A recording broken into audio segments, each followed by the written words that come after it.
अस्सलामुअलैकुम जी। माशाअल्लाह जी इस टाइम तुसीं ज़ियारत कर रहे हो मैदान साले-सलाम के शहर की। चेक करो पहाड़ों के नक्शे। असीं आए जी मैदान साले-सलाम की ज़ियारत करने वास्ते, जिथे उन्होंने कौम के आसार ने जिन्हें पहाड़ों च घर तराश के रहिंदे रहे ने। चेक करो किस तरह के पहाड़ ने जेह्ड़े खलोते ने अपने सिरां दे उत्ते। चेक करो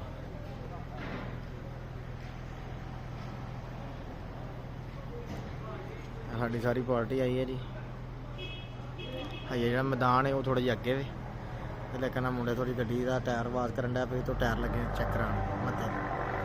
तो मैं क्या चलो दोस्त सानू पहाड़ी चेक करवाइए।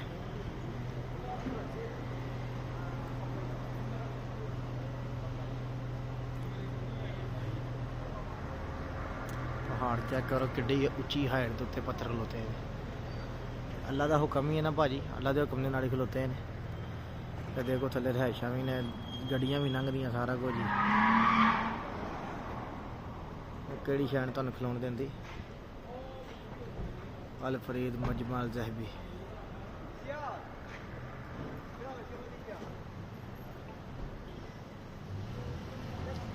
चेक करो पहाड़।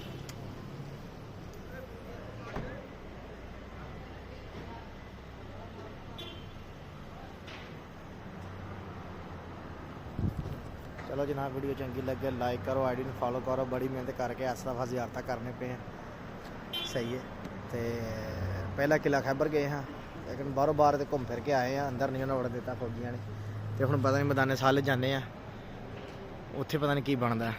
चलो जो भी होएगा वीडियो तुहानूं अपडेट कर देंगे।